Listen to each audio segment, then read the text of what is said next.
السلام علیکم ورحمۃ اللہ وبرکاتہ. کیا حال ہے سب کا؟ الحمدللہ. بسم اللہ الرحمن الرحیم. رمضان کے روزے رکھنے کے بعد تمام مسلمانوں کو عید کا انتظار ہوتا ہے اور عید ایک خوشی کا دن ہوتا ہے. عید آپس میں ملاقات کا دن ہوتا ہے، مسلمانوں کی اجتماعیت کے اظہار کا دن ہوتا ہے، اللہ کا ذکر بلند کرنے کا دن ہوتا ہے، تکبیرات پڑھنے کا دن ہوتا ہے، خوشی منانے کا دن ہوتا ہے. تو جس چیز کا جو موقع ہو اس کے مطابق کام کرنا، یہی دراصل انسان کے لیے فائدے کی چیز ہوتی ہے، اور اسی کا نام عبادت ہے. جب اللہ سبحانہ وتعالیٰ حکم دے کہ کھانے پینے سے رک جاؤ تو رک جانا عبادت ہے، اور جب اللہ سبحانہ وتعالیٰ حکم دے کہ کھاؤ پیو اور روزہ نہیں رکھو تو کھانا پینا عبادت ہے. حضرت انس کہتے ہیں کہ رسول اللہ صلی اللہ علیہ وسلم مدینہ تشریف لائے اور ان لوگوں کے ہاں 2 دن تھے جن میں وہ کھیلتے تھے، یعنی کھیل کود کرتے، انجوائے کرتے، انٹرٹین کرتے. آپ نے پوچھا یہ 2 دن کیا ہیں؟ انہوں نے کہا کہ ہم دور جاہلیت میں ان دنوں میں کھیل کود کیا کرتے تھے. تو رسول اللہ صلی اللہ علیہ وسلم نے فرمایا بے شک اللہ نے تمہیں ان کے بدلے ان سے بہتر دن دیے ہیں، اضحیٰ یعنی قربانی کا دن، اور فطر یعنی رمضان کے بعد عید الفطر کا دن.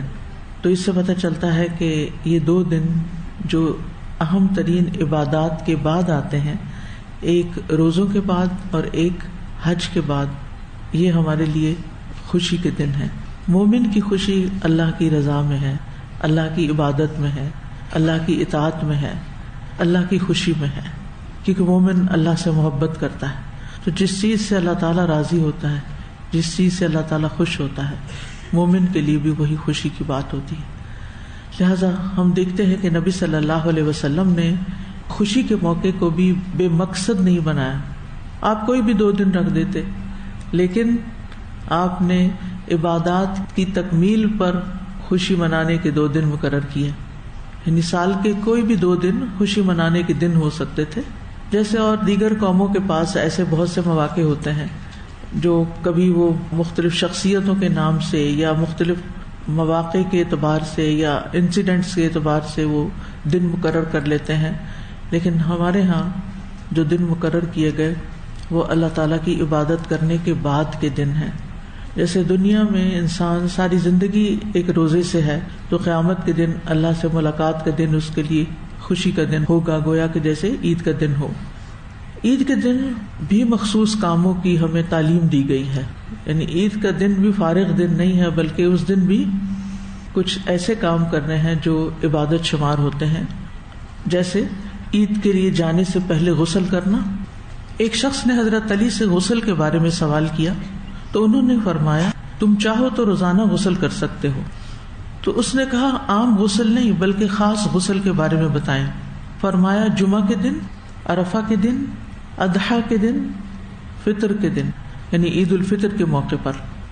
موطا امام مالک وغیرہ میں عبداللہ بن عمر سے صحیح حدیث مروی ہے کہ ابن عمر رضی اللہ عنہ عیدگاہ جانے سے قبل غسل کیا کرتے تھے. تو کیا کرنا چاہیے؟ عیدگاہ جانے سے پہلے صاف ستھرا ہو کے جانا چاہیے، غسل کر کے جانا چاہیے.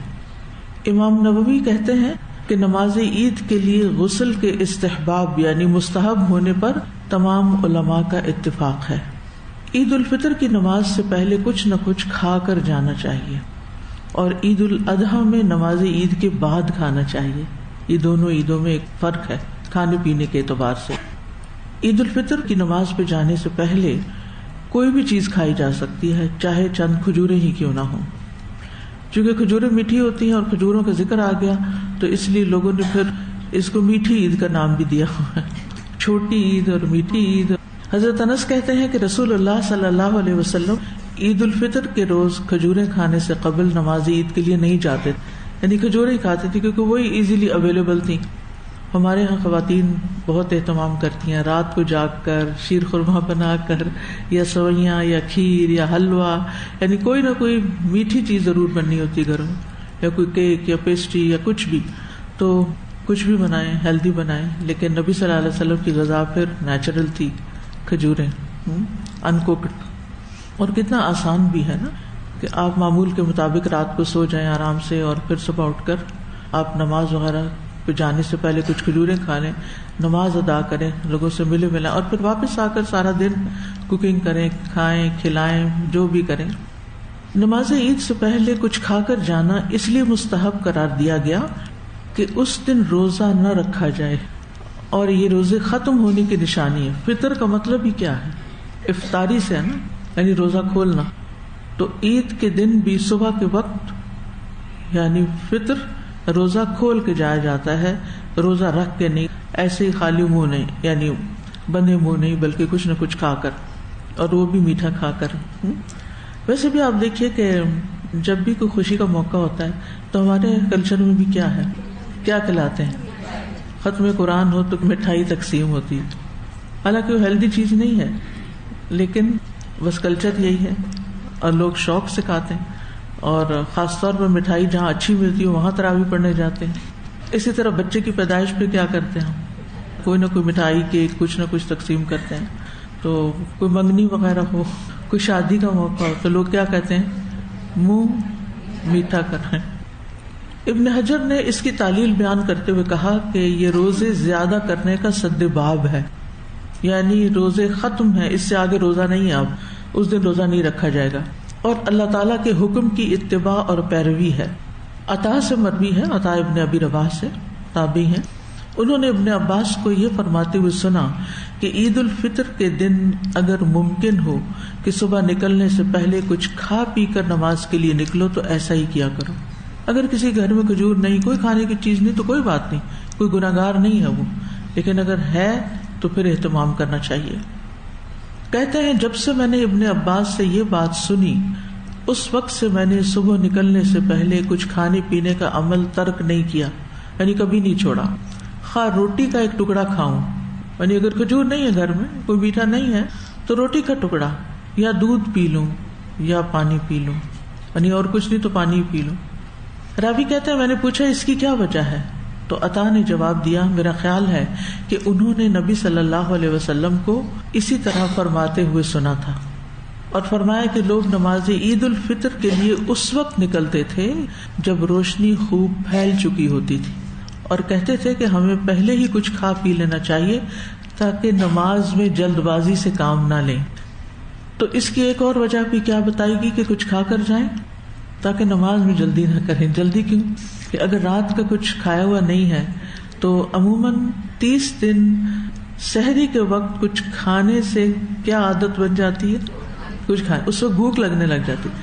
روزوں کی ابتدا میں تو بھوک نہیں لگتی، پھر آہستہ آہستہ کھانے لگتے ہیں، پھر آخر میں اٹھتے ہیں تو کھانے کی ضرورت محسوس ہوتی ہے کیونکہ روٹین سیٹ ہو چکی ہوتی ہے۔ اور پھر عید کے دن اگر کچھ بھی نہ کھائیں اور سحری کے وقت سے لے کے آدھے دن تک، تو پھر وہ انسان کی عبادت بھی اچھی طرح نہیں ہوتی، عبادت میں بھی دل نہیں لگتا۔ تو اس لیے بہت ضروری ہے کہ اس میں انسان پھر کچھ کھا کے جائے۔ ہمارا دین کتنا فطری دین ہے کہ جس میں انسان کی ضروریات کا خیال رکھا گیا، انسان کی خواہشات کا خیال رکھا گیا، مواقع کی مناسبت کا خیال رکھا گیا ہے، اور یہی ایک نیچرل قابل عمل دین ہے۔ اور ہمیں ان تمام عادتوں کو، ان تمام چیزوں کو سنت سمجھ کے کرنا چاہیے، اور اگر ہم سنت سمجھ کر کریں گے تو ہماری زندگی میں برکتیں ہی برکتیں ہوں گی۔ تو اس سے کیا پتہ چلتا ہے کہ کچھ نہ کچھ کھائیں ضرور، اگر کھجور میسر نہیں تو کچھ بھی کھا لیں، یعنی لازم نہیں ہے، افضل ہے، لازم نہیں۔ اس کے برعکس عید الاضحیٰ میں عید کی نماز کے بعد کھانا مستحب ہے، اور زیادہ بہتر کیا ہے کہ قربانی کر کے اس کا گوشت پکا کے پھر کھایا جائے، تو آدھا دن تو گزر ہی جائے گا نا اس سارے کام میں، تو جب آدھے دن کا روزہ ہو جاتا ہے۔ آپ کو معلوم ہے نا کہ پہلا عشرہ جو ہے ذو الحجہ کا، وہ بہت ہی فضیلت والا ہے، اور اس میں روزہ رکھنا، کوئی بھی نیک عمل کرنا، قرآن کی تلاوت، ذکر اذکار، صدقہ خیرات، وہ سارے کے سارے اعمال، ان کا ثواب عام دنوں سے زیادہ ملتا ہے، اور کوئی بھی عمل جو ان دنوں میں کیا جاتا ہے وہ باقی تمام سال کے اعمال سے زیادہ اللہ تعالیٰ کو محبوب ہوتا ہے۔ تو اس لیے اس دن یعنی عشرہ ذو الحجہ کا 10واں دن ہے، تو وہ 10واں دن بھی تقریباً آدھا دن ایک طرح سے روزہ ہو جائے گا۔ اس کو روزہ کہتے نہیں، ہمارے یہاں لوگوں نے مشہور کر دیا کہ روزہ رکھا ہوا ہے نا عید کے دن، حالانکہ عید کے دن روزہ نہیں ہوتا، لیکن سنت یہی ہے کہ اس دن کچھ کھائے پیے بغیر کام کیا جائے سارا. عید کے دن کا ایک اور اہم عمل تکبیرات کہنا ہے. یہ عظیم سنتوں میں شامل ہے کیونکہ ارشاد باری تعالیٰ ہے وَلِتُكْمِلُوا الْعِدَّةَ وَلِتُكَبِّرُوا اللَّهَ عَلَى مَا هَدَاكُمْ، اور تاکہ تم گنتی پوری کرو اور تاکہ تم اللہ کی بڑائی بیان کرو اس پر جو اس نے تمہیں ہدایت دی. یعنی اللہ تعالیٰ نے تمہیں جو ہدایت بخشی ہے قرآن مجید اتار کر جو رمضان میں اترا، اور پھر روزے رکھنے کی تعلیم اور باقی جو ہدایات ہمیں دی گئی ہیں، تو ان تمام نعمتوں پر اللہ کا شکر ادا کرو، اللہ کی بڑائی بیان کرو. ہمیں اگر کوئی کھانے کی چیز مل جاتی ہے تو ہم کہتے ہیں اللہ کی نعمت ہے، کوئی پہننے کی مل جاتی ہے تو ہم کہتے ہیں اللہ کی نعمت ہے، کوئی استعمال کی چیز ہمیں مل جاتی ہے ہم کہتے ہیں اللہ کی نعمت ہے.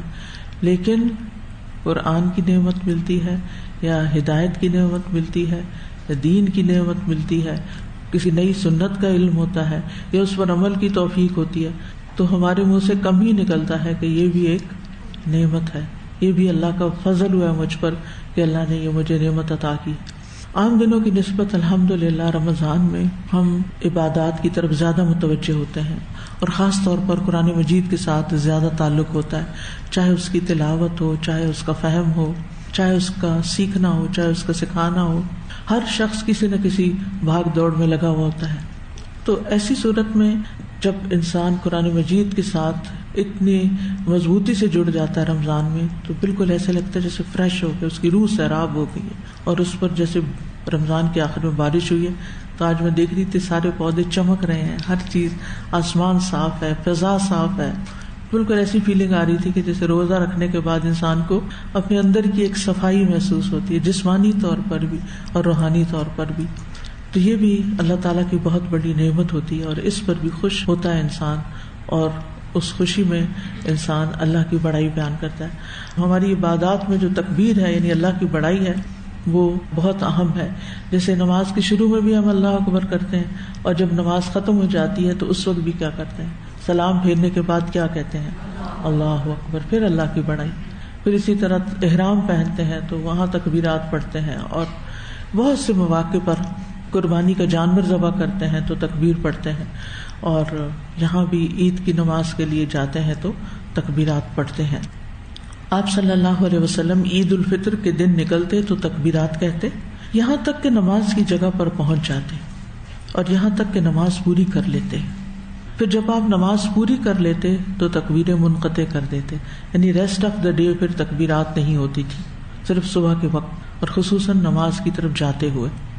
صحابہ بلند آواز سے تکبیرات پڑھتے تھے. ولید بن مسلم کہتے ہیں میں نے اوزاعی اور مالک بن انس سے عیدین میں بلند آواز سے تکبیریں کہنے کے بارے میں دریافت کیا تو وہ کہنے لگے جی ہاں، عبداللہ بن عمر رضی اللہ عنہما عید الفطر کے روز امام کے آنے تک بلند آواز سے تکبیریں کہتے رہتے تھے. اور اب بھی آپ دیکھیں کہ حرم میں اگر آپ کو کبھی وہاں عید کرنے کا موقع ملا ہو تو آپ نے دیکھا ہوگا کہ عید کے دن نماز فجر کے بعد تکبیرات شروع ہو جاتی ہیں، اور جب تک نماز شروع نہیں ہوتی تکبیرات جاری رہتی ہیں، اور پھر نماز میں بھی ایکسٹرا تکبیرات ہوتی ہیں. عبد الرحمن السلمی سے صحیح روایت کے ساتھ ثابت ہے کہ عید الاضحیٰ کی بنسبت وہ عید الفطر میں زیادہ شدید تھے. یعنی عید الاضحیٰ میں تو آپ دیکھتے ہیں کہ سارا عشرہ ہی تکبیرات پڑھی جاتی ہیں، یعنی ذوالحجہ کا جو پہلا عشرہ ہے، لیکن عید الفطر میں نماز سے پہلے ہوتی ہیں اور اس میں کثرت سے ہوتی ہیں، یعنی کنسنٹریٹڈ ہوتی ہیں، کیونکہ ٹائم پیریڈ تھوڑا ہے نا، تو سارا وقت فجر کے بعد سے شروع ہو کر پھر پڑھتے چلے جاتے ہیں. آپ بھی گھر میں لگا کے بچوں کو عادت بھی ڈال سکتے ہیں، خود بھی ساتھ ساتھ پڑھ سکتے ہیں. اب تو الحمدللہ یوٹیوب پر ہر طرح کی تکبیرات کی ورائٹی ہے، تو اگر بلند آواز سے اسپیکر پہ گھر میں لگا دی جائیں تو سب کے کانوں میں پڑتی رہیں گی. اور اگر آپ مسجد ارری پہنچ گئے ہیں تو مسجد میں پڑھتے رہیں، راستے میں پڑھتے رہیں، گاڑی میں خود پڑھیں، بچوں کو بلند آواز سے پڑھائیں. دارقطنی نے روایت کیا ہے کہ ابن عمر رضی اللہ عنہما عید الفطر اور عید الاضحیٰ کے روز عیدگاہ آنے تک تکبیرات کہتے رہتے، اور وہاں آ کر بھی امام کے آنے تک تکبیریں پڑھتے رہتے، یعنی جب تک نماز شروع نہ ہو جائے. پھر امام کے ساتھ تکبیرات پڑھنا، اس کے بارے میں آتا ہے ابن ابی شیبہ نے زہری سے صحیح سند کے ساتھ بیان کیا ہے کہ جب لوگ گھروں سے نکلتے تو عیدگاہ پہنچنے تک بلند آواز سے تکبیرات کہتے، حتیٰ کہ امام آ جاتا تو لوگ تکبیریں کہنا ختم کر دیتے، جب امام تکبیریں کہتا تو لوگ بھی تکبیریں کہتے۔ تو اس سے پتہ چلتا ہے کہ انفرادی طور پر، اجتماعی طور پر، گھر میں، راستوں میں، مسجد میں، عیدگاہ میں، امام سے پہلے، امام کے آنے کے بعد، یعنی تکبیرات ہی تکبیرات ہیں۔ اللہ کی بڑائی ہی بڑائی ہے کہ اسی کا فضل ہے جس نے ہمیں رمضان میں کچھ عبادت کی توفیق دی، یعنی اس سارے مہینے کی عبادت اور خصوصاً آخری راتوں کی نیند کی کمی کے باوجود راتوں کو جاگ کر عبادت اور زیادہ سے زیادہ دعائیں اور اللہ کی طرف متوجہ ہونے کے بعد ذرہ برابر بھی کسی عبادت کا کوئی تکبر نہیں، اس لیے کہ بڑائی تو صرف اللہ کو زیبا ہے۔ اسی طرح ہم دیکھتے ہیں کہ سلف صالحین کے ہاں بھی تکبیرات پڑھنا معروف اور مشہور عمل ہے۔ سلف رحمہ اللہ میں عید کے روز گھر سے نکلنے سے لے کر عیدگاہ جانے اور امام کے آنے تک بلند آواز میں تکبیریں کہنا معروف اور بہت ہی مشہور امر تھا، یعنی سب کو پتا تھا کہ یہ ایک مسنون عمل ہے۔ بہت سے مصنفین نے اپنی کتابوں میں اس بات کا ذکر کیا ہے، جن میں ابن ابی شیبہ، عبد الرزاق اور فریابی نے کتاب احکام العیدین میں سلف کی ایک جماعت سے نقل کیا ہے، جن میں نافع بن جبیر بھی شامل ہیں، کہ وہ تکبیریں کہتے اور لوگوں کے تکبیریں نہ کہنے پر تعجب کرتے، یعنی اگر کوئی تکبیر نہیں پڑھ رہا ہوتا تو حیران ہوتے تھے کہ ان کو یہ نہیں پتا، اور کہتے تم تکبیریں کیوں نہیں کہتے، یعنی کیوں نہیں تکبیر پڑھتے، تکبیر پڑھو۔ اور ابن شہاب زہری کہا کرتے تھے کہ لوگ گھروں سے نکل کر عیدگاہ جانے اور عیدگاہ میں امام کے آنے تک تکبیریں کہا کرتے تھے۔ تو گویا عید الفطر میں تکبیرات کہنے کا وقت چاند رات سے شروع ہو کر نماز عید کے لیے امام کے آنے تک رہتا ہے، یعنی رات کو ہی آپ شروع ہو سکتے ہیں، اور اگر رات آپ سو گئے تھے اور آپ کو نہیں پتا چلا کہ چاند نظر آیا کہ نہیں تو پھر آپ صبح سے بھی شروع کر سکتے ہیں۔ اس دفعہ پہلی تراویح ہم سب کی چلی گئی نا، کیونکہ رات 10 بجے کے بعد پتہ چلا، جبکہ آلموسٹ نیند میں تھے لوگ۔ عید الاضحیٰ میں تکبیرات کہنے کا وقت کیا ہے؟ 1 ذی الحجہ سے لے کر آخری ایام تشریق کے سورج غروب ہونے تک، یعنی 13 ذی الحجہ تک۔ اور تکبیرات کے الفاظ کیا ہیں؟ عبداللہ بن مسعود ایام تشریق میں یہ تکبیرات پڑھا کرتے تھے: اللہ اکبر، اللہ اکبر، لا الہ الا اللہ، واللہ اکبر، اللہ اکبر وللہ الحمد۔ یہ تو سب کو آتی ہے نا۔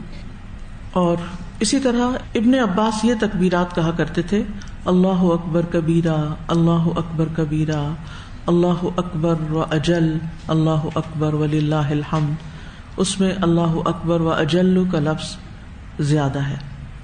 یہ عید الفطر کا پیمفلٹ بھی ہے جو الہدا نے چھاپا ہوا ہے، اور اگر آپ سب خود بھی لے لیں اور اوروں کو بھی بانٹیں تو انشاءاللہ یہ مسائل ان تک بھی پہنچ جائیں گے جو بیان ہو رہے ہیں۔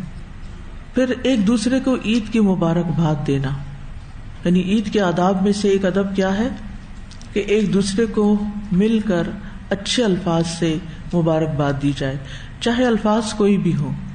مثلاً ایک دوسرے کو یہ کہنا تقبل اللہ منا و منکم، لیکن صرف یہی الفاظ نہیں، آپ عید مبارک بھی کہہ سکتے ہیں، بارک اللہ فیکم کہہ سکتے ہیں، اللہ یبارک فیکم، یعنی کچھ بھی جو برکت سے متعلق، کیونکہ مبارک کا لفظ ہے نا اس میں، عید کی مبارک دینا کہ اللہ تعالیٰ اس عید کو آپ کے لیے مبارک کرے۔ اور جبیر بن نفیر سے روایت ہے کہ رسول اللہ صلی اللہ علیہ وسلم کے صحابہ جب عید کے دن ایک دوسرے کو ملتے تو ایک دوسرے کو کہتے تقبل اللہ منا و منک، اللہ مجھ سے اور آپ سے قبول فرمائے۔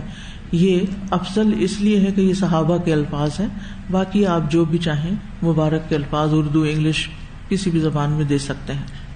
ایک اور چیز یہ ہے کہ یہ عید کی مبارک افضل وقت یہ ہے کہ انسان نماز پڑھنے کے بعد دے، آتے ہوئے سب تکبیرات پڑھتے رہیں، ایک دوسرے کو ڈسٹرب نہ کریں، مسجد میں بیٹھ کے باتیں نہ کریں، کیونکہ ہوتا یہ ہے کہ لوگوں کو سنتوں کا پتہ نہیں ہوتا، آداب کا پتہ نہیں ہوتا، لہٰذا وہ آتے ہی پھر ایک دوسرے سے گلے ملنا شروع کر دیتے ہیں اور باتیں شروع ہو جاتی ہیں، جس سے تکبیرات کا وقت نکل جاتا ہے اور وہ فضیلت چلی جاتی ہے۔ اور یہ اسی صورت میں ہو سکتا ہے کہ سبھی پڑھیں جب ان کو اویئرنیس ہوگی تو دوسروں کو بھی اس چیز کے بارے میں بتائیں۔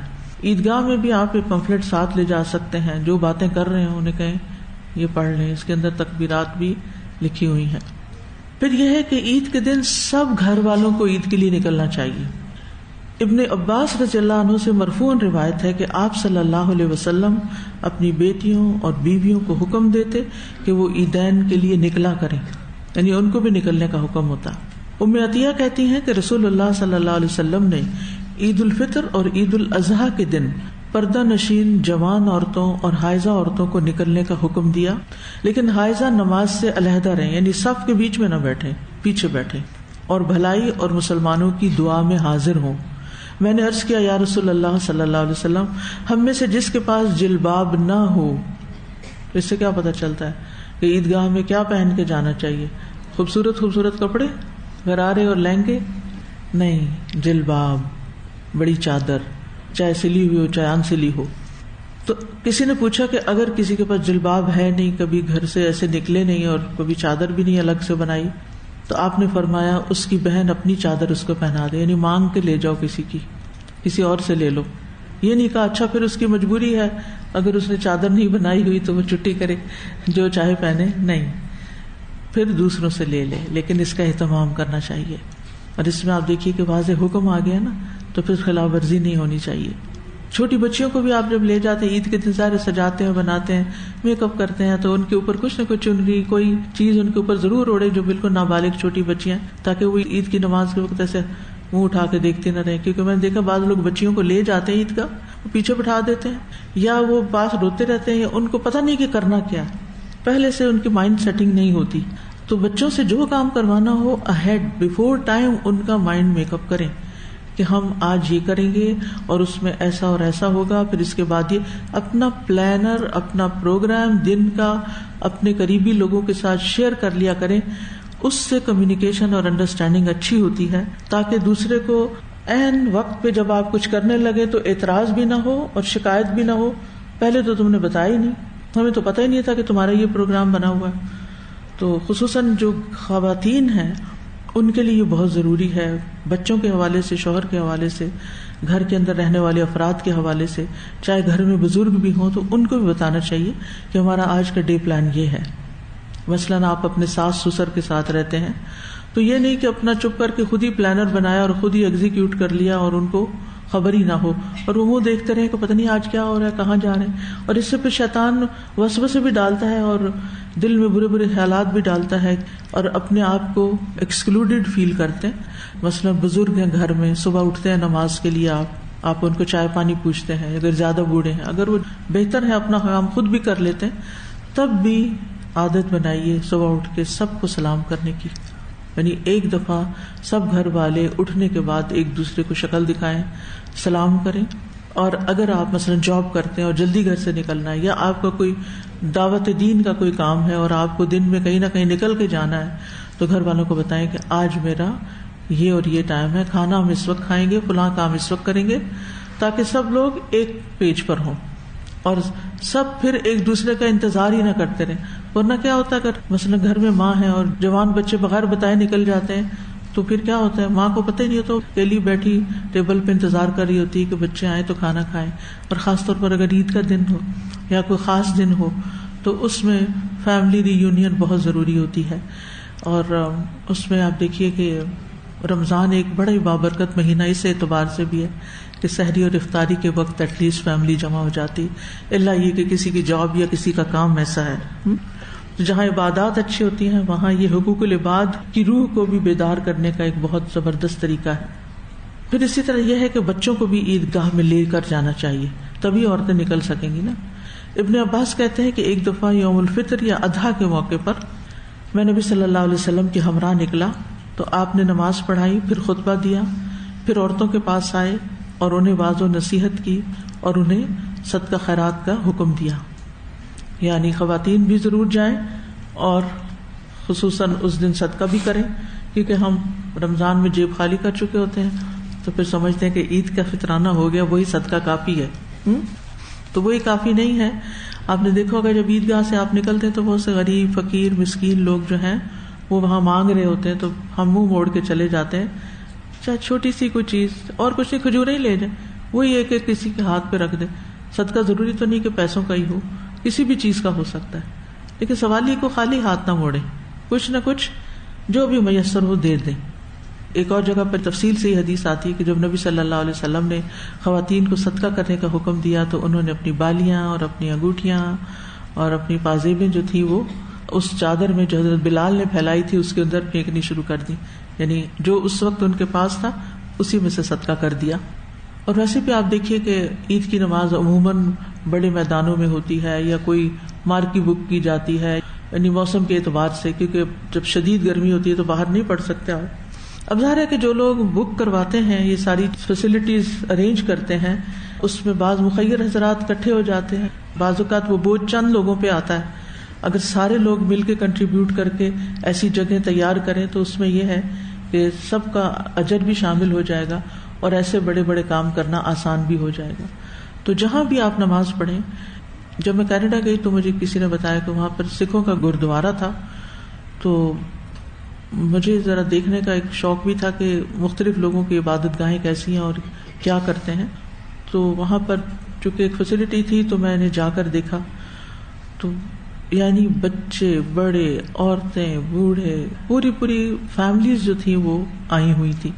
اور یہ تقریباً روزانہ کی بنیاد پر ہی آفٹرنون میں اس کا سلسلہ چلتا ہے. بزرگ حضرت لوگ صبح میں بھی جاتے ہیں، اور خواتین جو ہیں وہاں پر ان کا سیٹ اپ اس طرح ہوتا ہے کہ بیسمنٹ ساری کی ساری کھانے پینے کی جگہ ہوتی. خواتین خود کوکنگ کرتی ہیں، یعنی والنٹیئرز آتے ہیں، خود کوکنگ کرتے ہیں، خود سرو کرتے ہیں، پھر وہ چلے جاتے ہیں، پھر اور آ جاتے ہیں. انتظام چلانے والے چند لوگ ہوتے ہیں. اور پھر اس میں یہ نہیں ہوتا کہ صرف سکھ لوگ ہی آ کر کھائیں، بلکہ کسی بھی کمیونٹی کے کوئی بھی لوگ، غریب، فقیر، امیر، جو بھی ہے، وہ ان کے لیے برکت کا کھانا ہوتا ہے اور وہ سب کو سرو کرتے ہیں. سادہ کھانا ہوتا ہے، سادی سی اسٹیل کے گلاس اور اسٹیل کی پلیٹیں وغیرہ، لیکن ایک وسیع پیمانے پر. یعنی وہ جو ہال میں نے دیکھا وہ شاید اس سے بھی بڑا ہو کہ جس میں وہ نیچے کھانے کی دسترخوان لگے ہوئے تھے اور ساتھ بڑے بڑے کچن اور پکانے کی جگہ. تو میں نے ان سے پوچھا کہ یہ کس طرح افورڈ کیسے کرتے ہیں؟ ہر وقت یہ لنگر چلتا ہے، ہر وقت یہ کھانا کھلایا جاتا ہے. ان کے یہاں بھی کھانا کھلانا ایک بہت ہی نیکی اور ان کے نزدیک جو ثواب کے کام ہے اس میں سے ہے. تو بتایا گیا کہ ہر جو سکھ انٹر ہوتا ہے وہ متھا ٹیکنا دیتا ہے. کچھ اس طرح کا اللہ بتایا، متھا ٹیکی. وہ کیا ہے کہ کچھ نہ کچھ انہوں نے صدقے میں ضرور ڈالنا ہے. ہر بندہ کچھ نہ کچھ ضرور ڈال. یعنی یہ ہو ہی نہیں سکتا کہ کوئی جا کے اس فیسلٹی کو استعمال کرے اور پھر اس میں کچھ نہ ڈالے، وہاں کچھ اپنا حق نہ چھوڑ کے آئے. تو اس لیے میں عموماً اسٹوڈینٹس کو کہتی ہوں کہ جب کبھی آپ کسی مسجد میں جائیں، اپنا ایک اصول بنا لیں. کسی بھی ایسی پبلک پلیس میں جائیں کہ وہاں کچھ نہ کچھ کسی نہ کسی شکل میں اپنا حق ادا کر کے آئیں. یعنی اپنی طرف سے کچھ نہ کچھ اپنا فرض پورا کر دیں. جیسے ہائی وے پہ مسجدیں بنی ہوتی ہیں نا، تو بعض اوقات گاڑی روک کے نماز پڑھتے ہیں، بعض اوقات وہاں چندہ کا ڈبہ رکھا ہوتا ہے، بعض اوقات نہیں بھی رکھا ہوتا. تو میک شور کیا کریں کہ چاہے 50 روپے ہی ڈالے ہیں لیکن کچھ نہ کچھ ڈال دیں. آپ کو نہیں پتا، آپ بھول بھی جائیں گے وہ ڈالے ہوئے، لیکن قیامت کے دن آپ دیکھیں گے کہ اتنے لوگوں نے اس مسجد میں نماز پڑھی جہاں آپ کے 50 روپے تھے. تو یہ چھوٹی چھوٹی چیزیں ہوتی ہیں جس سے ہمارا جاتا کچھ نہیں، لیکن وہ ایک ایسا جسچر ہوتا ہے کہ ہم اجتماعی نیکیوں میں حصہ ڈال لیتے ہیں، اور اس سے مسلمانوں کے جو اجتماعیت کے کام ہیں، جو بڑے پیمانے پہ کیے جانے والے کام ہیں، ان میں رکاوٹ نہیں آتی. بہت سے کام صرف فنڈز کی کمی کی وجہ سے بعض اوقات رک جاتے ہیں، سینٹرز بند ہو جاتے ہیں، مسجدیں بند ہو جاتی ہیں. لیکن اگر ہر مسلمان اپنا فرض سمجھے، اپنی حیثیت کے مطابق تھوڑا یا زیادہ کچھ نہ کچھ، تو اس سے آپ دیکھیں گے کہ ایک تو انسان کے اپنے اوپر سے بلائیں ٹلتی رہتی ہیں، اللہ کی رضامندی حاصل ہوتی ہے، انسان کے گناہوں کی آگ بجھتی ہے، اور دوسرا یہ کہ نیکی کے کام بڑے پیمانے پہ ہونے لگتے ہیں. تو عید کے دن خواتین کو بھی جانا چاہیے اور صدقہ خیرات بھی ضرور کرنا چاہیے. نماز عید کے لیے آنے جانے میں راستہ بدلنا چاہیے. جابر بن عبداللہ بیان کرتے ہیں کہ عید کے روز نبی صلی اللہ علیہ وسلم راستہ تبدیل کیا کرتے تھے. ابو ہریرہ کہتے ہیں نبی صلی اللہ علیہ وسلم جب عید کے دن ایک راستے سے نکلتے تو دوسرے راستے سے واپس آتے. اس کی کیا حکمت ہے؟ کیوں تبدیل کیا جائے؟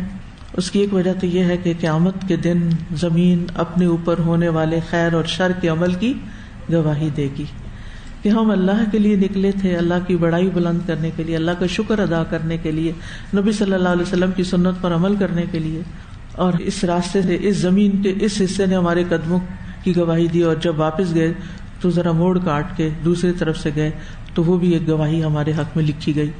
اور ایک اور قول یہ بھی ہے کہ اللہ کا ذکر ظاہر کرنے کے لیے، کیونکہ پہلے زمانے میں لوگ گاڑیاں اور کاریں تو استعمال نہیں کرتے تھے، اگر کوئی اونٹ اور گدھے پہ بھی ہوتا تو وہ بھی اوپن ہوتا تھا، تو گزرتے ہوئے لوگ جب راستے میں اللہ کی بڑائی بیان کرتے اور غول کے غول نکل کے گلیوں بازاروں میں جا رہے ہوتے تو اس سے جو نان مسلمز ہیں وہ بھی دیکھتے ہیں مسلمانوں کی اجتماعیت کو اور اللہ کا ذکر بلند کرنے کو، تو یہ چیز دلوں کے اندر ایک خاص رعب اور ہیبت بھی پیدا کرتی ہے.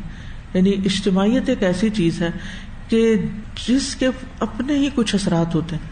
یعنی مجھے کبھی سمجھ نہیں آتی کہ حرم میں نماز پڑھنے کی کیفیت کیوں کچھ اور ہوتی ہے، اور طواف کرنے کی، اور حتیٰ کہ جو ہی آپ مسجد حرام کے قریب والی سڑک پہ پڑھتے ہیں اور لوگ مسجد کی طرف جا رہے ہوتے ہیں بھاگے بھاگے، تو آنکھوں سے آنسو جاری ہو جاتے ہیں کہ اللہ یہ سارے قدم تیری طرف اٹھ رہے ہیں، اللہ ان کو بخش دینا، یہ تیری طرف جا رہے ہیں، تو نے انہیں بلایا ہے تو یہ آئے ہیں، یہ تیرے مہمان ہیں اور تیرا ہی ذکر کرنے کے لیے آئے، ان کے یہاں کوئی دنیاوی مقاصد نہیں ہے. تو اس سے آپ دیکھیے کہ صرف لوگوں کو دیکھ کے آپ کے دل کی کیفیت بدلتی ہے. تو اس لیے اجتماعی عبادات میں حاضر ہونے میں اگرچہ مشکل ہو لیکن کوشش ضرور کریں. تنہائی کی عبادات بھی بہت اچھی ہوتی ہیں، وہ بھی کرنی چاہیے، ان میں بھی یکسوئی ہوتی ہے. اس کے لیے تہجد بہت اچھا وقت ہے، اگر اللہ تعالیٰ توفیق دے بہت ہی یکسوئی ہوتی ہے، اور جو آپ نے ان دنوں میں محسوس بھی کی ہوگی. لیکن آپ دیکھیں کہ جب آپ رمضان میں قیام اللیل کے لیے آتے ہیں یا اجتماعی عبادت کرتے ہیں یا اعتکاف کرتے ہیں یا عمرہ کرتے ہیں یا پھر حج کے موقع پہ حج کرتے ہیں، تو اس سے یقیناً دلوں کی کیفیت بدلتی ہے. دلوں میں جب سختی آ جائے، دلوں میں جب غبار آ جائے، جب انسان کے آنسو نہ نکلے، جب انسان کی توجہ اور رغبت نہ ہو، تو اجتماعی عبادت اختیار کریں، علم کی مجالس میں آ کے بیٹھیں، جماعت سے نماز پڑھیں. اسی لیے نبی صلی اللہ علیہ وسلم نے خواتین کو بھی جماعت میں شامل ہونے سے روکا نہیں، اور واجب بھی نہیں کیا، لازم بھی نہیں کیا، کیونکہ ان کے اوپر اور ایسی ذمہ داریاں ہیں کہ جن کی وجہ سے انہیں بچوں کے ساتھ گھر رہنا ہوتا ہے. اور اگر وہ یہ بھی اللہ کا حکم سمجھ کے وہ اس ڈیوٹی کو نبھا رہی ہیں اور پیچھے رہ گئی ہیں، تو اس میں بھی گلٹ نہیں ہونی چاہیے، کیونکہ یہ بچہ بھی اللہ کی نعمت ہے اور اللہ تعالیٰ کا اس پہ بھی شکرانہ ہے، اور اس کو پالنا ایک عظیم عبادت ہے اور ایک اجر ہے. اور اس کام کو بھی اسی طرح ہی شوق ذوق سے کرنا چاہیے جیسے ہم فرصت کے وقت میں باہر نکل کر اجتماعی عبادات میں ذوق شوق سے حاضر ہوتے ہیں. تو تنہائی کے اوقات میں بھی اپنے آپ کو پرسکون رکھیں، اس میں بھی اللہ کی طرف متوجہ رکھیں، اور اجتماعی دونوں کے اپنے اپنے فائدے ہیں. تبتل الیہ تبتیلا میں بھی بڑا فائدہ ہے اور اجتماعی عبادت کا اپنا ہی فائدہ ہے. تو کسی ایک چیز کے پیچھے نہیں لگ جانا چاہیے اور صرف اسی کو ہی عبادت نہیں سمجھنا چاہیے، بلکہ جو جو مواقع آتے جائیں، زندگی جیسا جیسا رخ بدلتی جائے، اس کے مطابق اپنے آپ کو ایڈجسٹ کرنا اور اس پہ اللہ کی رضا پہ راضی ہونا، یہ بہت بڑی عبادت ہے. آپ دیکھیے کہ بعض اوقات انسان بیمار ہو جاتا ہے، بعض اوقات کوئی ایسی چوٹ لگ جاتی ہے، کوئی چیز ہوتی ہے کہ انسان پہلے جیسی عبادت نہیں کر سکتا اس بیماری یا بڑھاپے کی وجہ سے یا کسی کمزوری کے آنے کی وجہ سے. تو وہ بھی تقدیر کا قصہ ہے نا، وہ بھی آ گیا، کوئی بات نہیں، آپ اللہ کا حکم سمجھ کے اس کو بھی قبول کریں، اس کا اپنا ایک اجر ہے. اور کتنی بڑی خوشخبری ہے کہ جو مسلمان اپنے قیام کی حالت میں اور صحت کی حالت میں نیک عمل پابندی سے کرتا ہے، تو جب وہ بیمار ہو جاتا ہے یا سفر کی حالت میں ہوتا ہے تو اس کے وہ نیک اعمال باقاعدہ لکھے جاتے ہیں. اللہ تعالیٰ فرشتوں کو حکم دیتا ہے کہ ان اوقات میں ان اعمال کو ویسے ہی لکھو جیسے یہ کیا کرتا تھا. تو اس لیے ہر حال میں راضی رہنا سیکھیں، ٹھیک ہے، بے حس نہ ہو، سستی نہ کریں، کمزوری نہ دکھائیں، بودا پن نہ ہو، بے صبرا پن نہ ہو، بے جا کے گلے اور شکوے شکایتیں نہ ہو، نہ اللہ سے نہ بندوں سے. لیکن جو بھی تبدیلی آتی ہے زندگی میں اسے ایکسپٹ کریں. تو اب یہاں رستہ تبدیل کرنے کے لیے کہا جا رہا ہے. چینج کو ایکسپٹ کرنا جو ہوتا ہے نا، مشکل کام ہوتا ہے، چاہے کسی بھی طرح کا چینج ہو. بعض کہتے ہیں چینج از ڈیتھ، یعنی بعض لوگ اتنا اس کو مائنڈ کرتے ہیں، اتنا ان کے لیے بھاری ہوتا ہے کہ وہ ایڈجسٹ نہیں کر پاتے. بعض بچیاں جو ہوتی ہیں شادی کے بعد نئی روٹین کو ایڈجسٹ نہیں کر پاتی اور وہ وہیں سے اپنے تعلقات خراب کر لیتی ہیں اور کمپیریزن کرنا شروع ہو جاتی ہیں اپنے میکے کے گھر سے اور ہر چیز سے، اپنے شوہر کا باپ سے اور بھائیوں سے، اور تو ان چیزوں سے بہت فساد پیدا ہو جاتا ہے. تو ایسے کام نہیں کرنے چاہیے، چاہے سفر کی وجہ سے چینج ہو، چاہے بیماری کی وجہ سے تبدیلی آ گئی ہے، چاہے موسم کی وجہ سے تبدیلی آ گئی، کیونکہ موسمی تبدیلیاں بھی ہمیں متاثر کرتی ہیں، یا زندگی میں کوئی حادثہ ہو گیا ہے یا کوئی مشکل آ گئی ہے. تو ایسے تمام مواقع پر اللہ کی رضا پہ راضی رہنا اور خوشی سے اس کو قبول کرنا اور اجر کی توقع رکھنا کہ میرا رب بڑا مہربان ہے، وہ مجھے یہ کام نہ کر کے بھی اگر پورا اجر دے رہا ہے تو پھر اس سے زیادہ کا مجھے کیا مطالبہ کرنا چاہیے اور اس پر بھی شکر کیوں نہیں ادا کرنا چاہیے. ایک قول یہ بھی ہے کہ یہ رستہ تبدیل کرنے کی حکمت کیا ہے، تاکہ تعلیم اور فتویٰ کا موقع ملے، یعنی مختلف رستوں پہ مختلف لوگ ملیں گے، یا پھر ضرورت مندوں پہ صدقہ وغیرہ کے ذریعے لوگوں کی حاجتیں پوری ہوں گی، یا پھر اپنے رشتہ داروں کی زیارت اور ان سے صلہ رحمی ہو سکتی. یعنی جب آپ جاتے ہوئے تو شارٹ کٹ لیا، آپ نے پہنچ گئے، واپسی پہ اب آپ فارغ ہیں، روزے بھی ختم، عید کی نماز بھی، سارا کچھ. اب وٹ نیکسٹ یہ ہے کہ نیکی کا وقت تو نہیں ختم نا، اب رشتہ داروں کے پاس جائیں، میل ملاقات کریں، سوشلائز کریں، کھائیں پئیں، کھلائیں پلائیں، حال چال پوچھیں، لیکن اس میں بھی حدود اللہ کا خیال ضرور رکھیں. حدود اللہ کا خیال رکھیں. جس غیبت سے آپ نے سارا مہینہ پرہیز کیا نا، تو آج کے دن بھی کرنا ہے. جس بد اخلاقی سے آپ نے کانشیسلی پرہیز کیا رمضان کے مہینے میں، عید کے دن بھی کرنا ہے. جس بیکار کے لہو و لعب جو ہیں، یعنی حرام قسم کے جو ہیں، ان سے آپ نے پرہیز کیا ہے، ان سے عید کے دن بھی کرنا ہے. ہاں، عید کے دن کھیل کود وغیرہ کی اجازت ہے. پھر اسی طرح فطرانہ ایک عبادت ہے، فطرانے کا ادا کرنا، صدقہ فطر اس کو کہتے ہیں.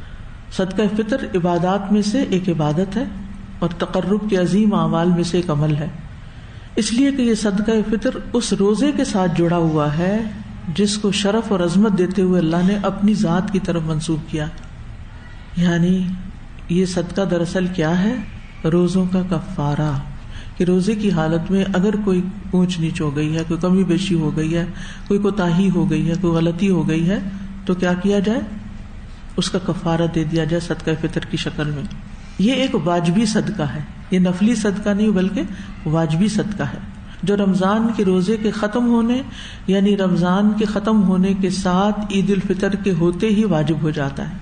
اور زکوٰۃ کو فطر کی طرح مضاف کیا گیا، اس کو زکوٰۃ الفطر کہا جاتا ہے عربی میں، کیونکہ روزوں کا ختم ہو جانا فطرانے کے واجب ہونے کا سبب ہے. ابن عباس کہتے ہیں کہ رسول اللہ صلی اللہ علیہ وسلم نے صدقہ فطر کو فرض قرار دیا تاکہ روزہ دار کے لیے لغو اور بیہودہ اقوال و افعال سے پاکیزگی ہو جائے اور مسکینوں کو کھانا مل جائے. چنانچہ جس نے اسے نماز عید سے پہلے ادا کر دیا تو یہ ایسی زکوٰۃ ہے جو قبول کر لی گئی، اور جس نے نماز کے بعد ادا کیا تو یہ عام صدقات میں سے ایک صدقہ ہے. تو لازم ہے کہ عید کی نماز پڑھنے سے پہلے ادا کیا جائے. صدقہ فطر ہر مسلمان پر واجب ہے اگرچہ وہ روزہ نہ بھی رکھے. اچھا، ہو سکتا ہے کہ یہاں پر آپ کو کتاب میں کہیں واجب کی جگہ لفظ فرض مل جائے یا کوئی، اصل میں یہ تھوڑی سی تقسیم میں فرق ہے. احناف کے نزدیک فرض اور واجب میں فرق ہوتا ہے، جبکہ حدیث اور سنت میں ان میں کوئی خاص فرق کیا نہیں گیا. ٹھیک ہے، تو اس لیے بعض لوگ واجب کو بھی فرض لکھ دیتے ہیں، تو لوگ اس کو بعض اوقات مائنڈ کرتے ہیں کہ فرض کیوں لکھا گیا. تو یہ صرف ایک تقسیم کا یا اصطلاحات کی ڈیفینیشن کا فرق ہے. تو صدقہ فطر ہر مسلمان پر فرض کہہ لیں، واجب کہہ لیں، اگرچہ روزہ نہ رکھے، چھوٹا ہو بڑا ہو، ایک دن کا بچہ ہو، اس پر بھی ہے. کسی نے مجھ سے پوچھا کیا پیٹ کے بچے کا بھی ہے؟ نہیں، اس کا نہیں ہے، کیونکہ ابھی دنیا میں نہیں آیا. جب دنیا میں آ جائے گا تو اگلے سال دے دیجیے گا، اللہ اس کی زندگی دے. اگر کوئی عورت شرعی عذر یعنی نفاس کی وجہ سے سارے مہینے کے روزے نہیں رکھ سکی یا بچے کو دودھ پلانے کی وجہ سے، وہ بھی صدقہ فطر دے گی. یعنی یہ صرف روزے کے ساتھ ہی نہیں بلکہ رمضان کے بعد یہ ایک واجب صدقہ ہے، لیکن حمل کے بچے کا صدقہ نہیں ہے. صدقہ فطر رمضان کے آخری دن سورج غروب ہونے پر واجب ہوتا ہے. جو سورج کے غروب ہونے سے پہلے پیدا ہو جائے یا مسلمان ہو جائے تو اس کو صدقہ دینا ہوگا. اگر سورج غروب ہونے کے بعد یہ اعمال کیے ہوں تو وہ صدقہ واجب نہیں ہوگا. یہ بات یاد رکھیے. بعض لوگ مسلمان ہوتے ہیں نا، تو نان مسلم پہ تو یہ نہیں ہے، لیکن ایک شخص رمضان کے روزے اور نماز مسلمانوں کی دیکھ کے متاثر ہوا اور وہ مسلمان ہوا آخری روزے کا سورج غروب ہونے سے پہلے، تو اب کیا ہوگا؟ اس کے اوپر صدقہ واجب ہو. لیکن اگر مغرب عشاء کے بعد ہوا ہے عید کی رات، پھر نہیں. بچہ بھی اگر اس کے بعد پیدا ہو تو پھر نہیں. ٹھیک ہے، یعنی یہ رمضان کے آخری دن واجب ہوتا ہے اور عید الفطر کی نماز ادا کرنے سے پہلے ادا کرنا ہوتا ہے. آپ نے ایسا ہی حکم دیا ہے. عید سے 1-2 دن قبل فطرانہ دیا جا سکتا ہے، لیکن ہفتہ پہلے 15 دن پہلے نہیں. ٹھیک ہے، یعنی کچھ لوگ ہوتے ہیں نا، وہ رمضان کے شروع ہوتے ہی فطرانہ اکٹھا کرنے لگتے ہیں یا دینے لگتے ہیں، وہ ادا نہیں ہوتا، صرف 1-2 دن کی گنجائش ہے. اس کی دلیل ابن عمر کی حدیث ہے، رسول اللہ صلی اللہ علیہ وسلم نے رمضان المبارک میں فطرانہ فرض کیا، اور حدیث کے الفاظ آخر میں ہیں، اور یہ فطرانہ عید سے 1 یا 2 دن قبل دیا کرتے تھے. وہ 1-2 دن پہلے کی بات کیوں ہے؟ ویسے تو آپ عید کی صبح بھی دے سکتے ہیں نماز سے پہلے تاکہ غریب لوگ اپنے لیے کچھ عید کا سامان کر سکیں. اگر کسی وجہ سے ادائیگی نہیں ہو سکی، فطرانہ ادا نہیں ہو سکا، تو استغفار لازم ہے، استغفار کرنا ہوگا، کیونکہ ایک واجب چیز چھوٹ گئی. تاخیر کی وجہ سے بھی توبہ استغفار کرنی ہوگی، اور ساتھ وہ صدقہ فقراء کو دینا ہی ہوگا. یعنی وہ تو واجب ہے نا، وہ تو دینا ہی ہے. وقت گزر گیا، آپ توبہ کر لیں اور دے دیں وہ صدقہ. ابن عثیمین رحمہ اللہ سے سوال کیا گیا کہ میں نے فطرانہ ادا نہیں کیا کیونکہ عید کا اعلان اچانک ہوا تھا، اور عید الفطر کے بعد میں پوچھ ہی نہیں سکا کہ فطرانہ نماز کے بعد ادا کر دوں یا نہیں. اب میں کیا کروں؟ کیا فطرانہ مجھ سے ساقط ہو گیا یا ادائیگی ضروری ہے، اور اس کی حکمت کیا ہے؟ ان کا جواب تھا، فطرانے کی ادائیگی فرض ہے. ابن عمر بیان کرتے ہیں رضی اللہ عنہ کہ رسول اللہ صلی اللہ علیہ وسلم نے فطرانہ فرض کیا تو یہ ہر مسلمان مرد اور عورت، بچے اور بوڑھے، آزاد اور غلام پہ فرض ہے. اگر فرض کیا جائے کہ عید اچانک ہوئی اور آپ پہلے سے ادا نہیں کر سکے تو آپ اسے عید کے دن ادا کر دیں، چاہے نماز کے بعد ہی کیوں نہ، کیونکہ فرضی عبادت کا وقت جب کسی عذر کی بنا پہ ختم ہو جائے تو عذر زائل ہوتے ہی اس کی ادائیگی کی جائے گی. یہ ایک اصول ہے. مثلاً آپ کی نماز فرض تھی فجر کی، آپ پر آپ کی آنکھ ہی نہیں کھلی، تو اب آپ کیا کریں گے؟ کیا کریں گے؟ سورج نکل آئے گا تو صدقہ کر دیں گے، بس فرض پڑھیں گے، نماز ادا کریں گے، اور ساتھ ہی اور کیا کریں گے؟ استغفار، توبہ بھی کریں گے کہ اللہ خطا ہو گئی، پتہ ہی نہیں چلا، بھول گئے، ان نسینا او اخطانا. ٹھیک ہے. ظہر کی نماز آپ کیلولا کرنے لیٹے، پتہ ہی نہیں چلا اور وقت نکل گیا، کیا کریں گے؟ جب اٹھیں گے، آنکھ کھلے گی تو پہلے ظہر پڑھیں گے، پھر عصر پڑھیں گے اور توبہ بھی کریں گے. تو انہوں نے یہی کہا کہ آپ کو فطرانے کی ادائیگی اب کر دینی چاہیے، حالانکہ وہ کئی دن گزر چکے تھے.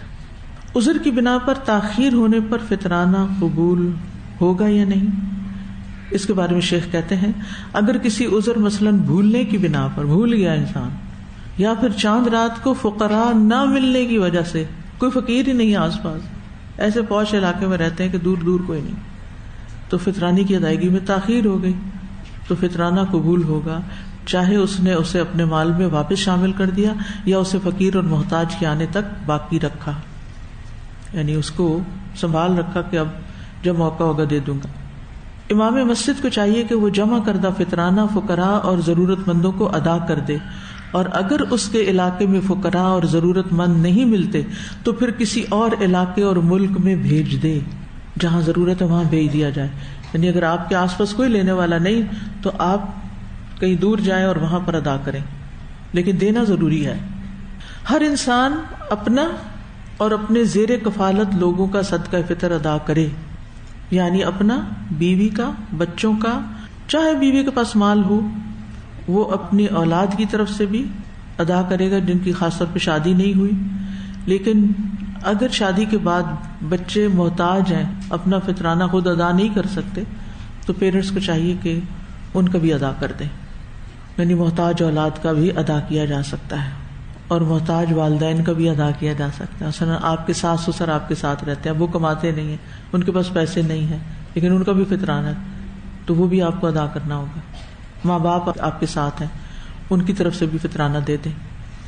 یعنی چھوٹے سے چھوٹے بچے اور بوڑھے سے بوڑھے شخص کا بھی فطرانہ ادا کرنا ہوگا جو آپ کے گھر میں رہتے ہیں. لیکن سروینٹس کا ادا کرنا آپ کی ذمہ نہیں. غلام کا ادا کیا جاتا ہے لیکن سروینٹس کا آپ کے اوپر لازم نہیں. آپ کرنا چاہیں تو ٹھیک ہے، صدقہ ان کی طرف سے بھی دے دیں اور انہیں کو دے دیں. اب یہ ہے کہ اگر کوئی شخص اتنا غریب ہے کہ اس کے پاس ہے ہی کچھ نہیں دینے کو، تو وہ نہ دے، پھر وہ مکلف ہی نہیں ہے، کیونکہ وہ تو لینے والوں میں شامل ہے.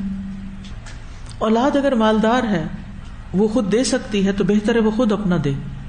ان کی طرف سے پھر ذمہ داری نہیں ہے باپ کی کہ وہ ادا کرے. اگر دے دیتا ہے تو خوشی کی بات ہے, اگر نہیں دیتا تو وہ پوچھا نہیں جائے گا. ہاں محتاج یا چھوٹی ہے اولاد تو پھر والدین کی ذمہ داری بنتی ہے. صدقہ فطر کی مقدار کیا ہے؟ غلے کا 1 صاع 2.5 کلو. ابو سعید خدری کہتے ہیں ہم نبی صلی اللہ علیہ وسلم کے عہد مبارک میں خوراک کا 1 صاع بطور صدقہ فطر دیتے تھے. 1 صاع سے مراد نبی صلی اللہ علیہ وسلم کا صاع ہے.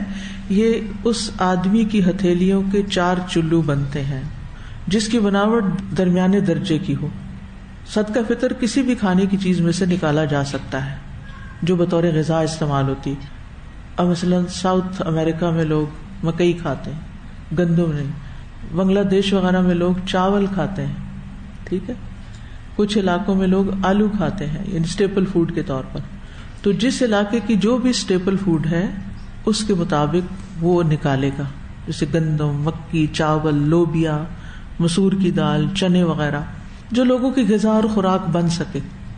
تو نبی صلی اللہ علیہ وسلم نے 1 صاع کو دینا لازم قرار دیا ہے اور صحابہ کرام صدقہ فطر انہی چیزوں سے نکالتے تھے جنہیں وہ بطور غذا استعمال کرتے تھے. افضل یہی ہے کہ کائنڈ میں یعنی کھانے کی چیز ہی صدقے میں نکالی جائے, یہ اصل سنت ہے. لیکن اگر آپ کے پاس کوئی چارہ نہیں ہے نہ خریدنے کا نہ تقسیم کرنے کا تو پھر آپ کیش بھی دے سکتے ہیں, ٹرانسفر کر سکتے ہیں, یعنی رقم کی کوئی بھی شکل آپ دے سکتے ہیں. اور پھر جس ملک میں آپ رہتے ہیں نا اس کی کرنسی میں دیں گے جو آپ کا یعنی بیس ہے, جہاں اب آپ کا ریزیڈنس ہے. بعض لوگ کیا کہتے ہیں رہتے امریکہ میں ہیں اور فطرانہ پاکستان میں دیتے ہیں پاکستانی کرنسی کے مطابق یا پاکستانی قیمت کے مطابق. نہیں, آپ جہاں رہتے ہیں نا, چاہے آپ عید ہی کرنے آئے ہیں تو اپنے حساب سے دیجیے. پھر اسی طرح مختلف جو چیزیں ہیں ان کی قیمت بھی فرق ہوتی ہے. مثلاً اگر آپ کشمش دیں تو اس کی قیمت کچھ اور ہوگی, اگر آپ گندم دے رہے ہیں تو کچھ اور ہے. چاول اور گندم میں بھی فرق ہوتا ہے. تو ایسی صورت میں آپ اپنی پسند کی چیز دیں. یعنی اگر آپ کو چاول زیادہ پسند ہے تو آپ, یہ لازم نہیں ہے, میں صرف مشورہ دے رہی ہوں کہ جو اپنے لیے پسند ہے وہ دوسروں کے لیے بھی پسند کریں. افضل یہ ہے, لیکن کچھ بھی دے سکتے ہیں, آپ کا فرض پورا. ایک ہوتا ہے فرض پورا کرنا, کھڑے ہوئے ہیں روٹین میں نماز بس مشین بن کے پڑھ لی, اور ایک ہے ہر فرض ہے اس کو اور ہر رکن جو ہے اس کو افضل طریقے سے ادا کر کے خوبصورتی کے ساتھ. کچھ چیزیں آپ ایسے ہی شاپر میں ڈال کے دے دیتے ہیں اور کچھ چیزیں آپ تھوڑی سی اچھی حالت میں دیتے ہیں. آپ ردی مال بھی نکالتے ہیں, آپ اچھا مال بھی نکالتے ہیں, جو میسر ہو. آپ کے پاس اللہ نے زیادہ دیا ہے تو فقراء کو زیادہ دیں. کیا اللہ کو دینے سے کہیں کمی آ جاتی ہے؟ اللہ کے لیے خرچ کرنے سے کہیں کمی نہیں آتی, اور جتنا اچھا دیں گے نا اتنا اچھا ملے گا. اور پھر آپ دیکھیے کہ کس کس کو دینا ہے, صدقہ فطر کس کو دیں, کیونکہ یہ بھی زکوٰۃ الفطر ہے نا. تو بعض علماء نے کہا ہے کہ 8 قسموں میں سے تقسیم کیا جائے گا, یعنی جو زکوٰۃ کے 8 مصارف ہیں نا ان میں سے کسی مصرف میں دے دیں. اور ایک قول یہ ہے کہ صرف فقیروں اور مسکینوں کو ہی دینا چاہیے, اور امام ابن تیمیہ اور امام ابن قیم نے اسی کو ترجیح دی ہے, اور معاصرین میں سے ابن باز نے اس کو ترجیح دی ہے. کس بات کو؟ کہ فقیروں اور مسکینوں کو ہی دیں, ورنہ اس کی بھی اجازت ہے. اور صدقہ فطر کے لیے نیک فقراء کو تلاش کریں جو نماز وغیرہ پڑھتے ہوں, کیونکہ آپ جس کو دیں گے وہ کھائے گا, اس کے جسم کی طاقت بنے گی, وہ عبادت کرے گا, ثواب بڑھتا جائے گا. ٹھیک ہے. صدقہ فطر مسجد یا خیراتی منصوبوں میں نہیں دیا جا سکتا, کہ کوئی مسجد بنا رہا ہے, کوئی مدرسہ بنا رہا ہے تو آپ وہاں پر صدقہ فطر دے دیں کہ وہ اپنی مسجد پوری کر لیں, ایسے نہیں ہوگا. اسی طرح ایک کا صدقہ 3-4 لوگوں میں بھی بانٹا جا سکتا ہے, اور پورے گھرانے کا صدقہ ایک بندے کو بھی دیا جا سکتا ہے. ٹھیک, یعنی سارے گھر والوں کا صدقہ ایک غریب کو بھی دے سکتے ہیں, اور اپنا ایک کا صدقہ 10 غریبوں کو بھی تھوڑا تھوڑا دے سکتے ہیں, یعنی اس میں وسعت ہے. اور دوسرے علاقے میں بھی بھیج سکتے ہیں اگر آپ کے علاقے میں کوئی محتاج نہ ہو. لیکن پھر کرنا کیا ہے, کب بھیج سکتے ہیں؟ جب آپ کو قریب سے کوئی نہ ملے پھر بھیج سکتے ہیں. اور اگر آپ کے نیکسٹ ڈور کوئی صدقہ لینے والا بیٹھا ہے, بیچارہ غریب دیکھ رہا ہے, اور وہ اپنے سرونٹ کوارٹر کی ونڈو سے دیکھ رہا ہے کہ غریب آ رہے ہیں, لے کے جا رہے ہیں تھیلے بھر بھر کے, اور اس کو کچھ بھی نہیں مل رہا, تو یہ زیادتی ہوگی. پہلے اس کا گھر بھرے پھر اوروں کو دے. تو یہ تھے صدقہ فطر کے چند مسائل. جی ہاں جی، کسی غریب نمازی کوئی دے تو بہتر ہے، لیکن اگر کوئی نہیں ملتا تو ہمیں نہیں پتہ کون پڑھتا ہے نماز کون نہیں، پھر جو بھی غریب نظر آئے قریب میں سے. السلام علیکم. صدقہ کی بات ہو رہی تھی تو ایک بس ریمائنڈر دینا تھا اسکول کے حوالے سے کہ الحمدللہ ہمارا جو اسکول ہے وہی اسٹارٹ ہوا ہے، تو اس کے لیے بس تھوڑا سا یہ تھا کہ سارے بڑھ چڑھ کے حصہ لیں. اس کے لیے ہماری ابھی اینٹ ڈرائیو ایک اسٹارٹ ہوئی ہوئی ہے، تو اس میں یہ ہے کہ اپنی طرف سے اپنی فیملی کی طرف سے ضرور اس میں بڑھ چڑھ کے حصہ لیں. ریزن یہ ہے کہ ہمارے پاس بہت زیادہ اپلیکیشنز ریسیو ہوئی ہوئی ہیں جن کو ہم لوگوں نے معذرت کی ہوئی ہے بہت زیادہ، اور ہر سال ہم کوئی ہزاروں اسٹوڈینٹس کو منع کرتے ہیں جو کہ اسلام کی طرف آنا چاہ رہے ہیں اور اچھی اچھی فیملیز آنا چاہ رہی ہیں، دین کی تعلیم حاصل کرنا چاہ رہے ہیں، اپنے بچوں کو اسلامک اسکول میں پڑھانا چاہ رہے ہیں. تو اس کے لیے آپ سب سے جو ہے وہ درخواست ہے کہ بڑھ چڑھ کے جو ہے وہ اس ڈرائیو میں حصہ خیر کے مختلف کاموں میں حصہ ڈالنا چاہیے. ہمیں نہیں پتا کہ کل قیامت کے دن کون سی بار کتنی اونچی ہو جائے. جو ان کو کہیں وہاں دے دیں. اگر مسجد جو اسلامک سینٹرز ہوتے ہیں وہ بھی فطرانہ اکٹھا کر کے وہیں کے غریبوں کو بانٹتے ہیں، وہاں بھی غریب بہت ہوتے ہیں. جب ایک کی جاب گئی تو وہ آ گیا غریب کی صف میں، کیونکہ پھر وہ کہاں سے کھائے گا، رینٹ کہاں سے پے کرے گا. تو لوگوں کے حالات بہت برے ہو جاتے ہیں جب ان کی جابس چلی جاتی ہیں. اور آپ کو پتہ ہے کووڈ کے بعد تو حالات اور بھی زیادہ خراب ہوئے. تو اگر باہر پڑھنے گئے ہیں تو وہ اپنے ہی وہاں قریبی دیکھیں کہ ہر مسجد کچھ نہ کچھ کمیونٹی کے لیے کر رہی ہوتی ہے، تو وہیں سے پہلے معلومات لیں. لیکن اگر دیکھیں کہ کسی ایسے ٹاؤن میں کہ جہاں نہ مسجد ہے نہ کچھ ہے، اور مسجد جانا بھی ممکن نہیں ہے، اور کوئی مسلمان بھی ایسے نہیں ہے کیونکہ مسلمانوں کو ہی دیا جاتا ہے یہ فطرانہ، تو پھر اس صورت میں بیک ہوم بھیج دیں. انہوں نے جو بات کی ہے وہ یہ کہ سارا ماہ ہم رمضان کے روزے رکھتے ہیں، حرام چیزوں سے بچتے ہیں، گناہ کے کاموں سے بچتے ہیں، لیکن عید کے دن بہت سی نافرمانیاں شروع کر دیتے ہیں. ڈے 1 سے ہی پھر شیطان کے پھندے میں آ جاتے ہیں. اور اس میں خاص طور پر جیسے عیدگاہ جاتے ہوئے ہم زینت والا لباس پہنتے ہیں، میک اپ کرتے ہیں، خوشبو لگا کے نہ جائیں، کیونکہ مسجد میں یا عیدگاہ میں خوشبو لگا کے جانا جو ہے وہ ایک کبیرہ گناہ ہے. نبی صلی اللہ علیہ وسلم نے اس سے سختی سے منع کیا ہے، یعنی ایسی عورت کو اچھا نہیں سمجھا گیا. تو آپ اس چیز کا ضرور اہتمام کریں. دوسری بات یہ ہے کہ اگر آپ نے میک اپ کیا ہوا یا زینت والا لباس ہے تو آپ اچھی طرح اپنے آپ کو ڈھانک کے جائیں، ایکسپوز نہ کریں اپنی خوبصورتی کو، کیونکہ قرآن مجید میں اللہ تعالیٰ نے عورتوں کے لیے کیا حکم دیا ہے؟ بل یضربن بخمرہن علی جیوبہن ولا یبدین زینتہن. ایک چھوٹا سا کتابچہ بنایا گیا تھا اظہار زینت کس کے لیے، یعنی یہ اپنی زینت ہم کس کس کو دکھاتے ہیں اور کیوں دکھاتے ہیں. تو وہ آپ میں سے ہر ایک کے پاس ہونا چاہیے، اور اس کو بھی ماس اسکیل پر تقسیم کرنا چاہیے تاکہ لوگوں کو پتہ چلے، خصوصاً خواتین کو، کہ ان کی زینت ہر مرد کے لیے نہیں ہے. ہم سستی انٹرٹینمنٹ نہیں ہے مردوں کے لیے کہ وہ ہمیں دیکھ دیکھ کے انجوائے کریں یا خوش ہوں. ہمیں اپنی زیب و زینت کو چھپا کے رکھنا چاہیے، جس میں ہمارے جسمانی فگرز بھی آتے ہیں اور اس کے ساتھ ساتھ ہماری میک اپ اور اچھے خوبصورت لباس وغیرہ بھی آتا ہے. پھر اسی طرح فیملیز چونکہ ملتی ہیں تو بعض اوقات یہ ہوتا ہے کہ جو فیملی کے نامحرم مرد ہوتے ہیں ان کے سامنے ہم زینت کے ساتھ چلے جاتے ہیں. ٹھیک ہے، اگر آپ کے گھر میں وہ آئے ہیں تو پھر آپ کا میک اپ اور آپ کا جیولری اور آپ کی یہ سب شان بان نظر نہیں آنی چاہیے. اگر آپ چہرے کا پردہ نہیں بھی کر پاتے تو کم از کم آپ کے بالوں میں سے ایک بال نظر نہ آئے، آپ کی تھوڑی کے نیچے کی گردن نظر نہ آئے، آپ کے کھلے بازو نظر نہ آئے، آپ کے ٹخنے اور تنگ پجامہ اور جسم کی شیپ نظر نہ آئے. یعنی اس چیز کو آپ ضرور میک شور کریں. پھر بعض خاندانوں میں ہاتھ ملانے لگتے ہیں، کزنز آپس میں ہاتھ ملا رہے ہیں، گلے مل رہے ہیں. استغفر اللہ، یعنی جو محرم رشتے نہیں ہیں ان کے ساتھ گلے کیسے ملا جا سکتا ہے؟ جو نامحرم بچہ ہے اس کے سر پہ، اس کے بالوں، اس کے جسم کو آپ کیسے ٹچ کر سکتے ہیں؟ یہ اللہ کی حدود ہیں، ان کو کراس نہ کریں، چاہے کوئی بھی ہو، چاہے دیور کا بچہ ہے، چاہے کزن ہے، چاہے کوئی بھی ایسا رشتہ ہے یا کسی دوست کا بچہ ہے. کیونکہ بعض بچے ہماری آنکھوں کے سامنے بڑے ہوتے ہیں، پھر جب وہ بڑے ہو جاتے ہیں ہمیں پھر بھی وہ بچہ لگتے ہیں. ٹھیک ہے، ان کے ساتھ ایک الگ طرح کا انس ہوتا ہے، لیکن اللہ کی حدود تو اللہ کی حدود ہے نا، انہیں ہم نے نہیں توڑنا. نہ ہم نے خود توڑنا ہے اور نہ دوسروں کے لیے ہم نے کوئی بری مثال بننا ہے. پھر اسی طرح بعض اوقات کھانے پینے میں اتنی مشغولیت ہو جاتی ہے کہ نمازیں لیٹ ہونا شروع ہو جاتی ہیں, بعض لوگوں کی قضا ہونی شروع ہو جاتی ہے. تو سارا رمضان محنت کرنے کے بعد اگلے ہی دن ہر چیز پہ پانی پھیرنا ہے, تو ان چیزوں کا بہت لحاظ رکھے.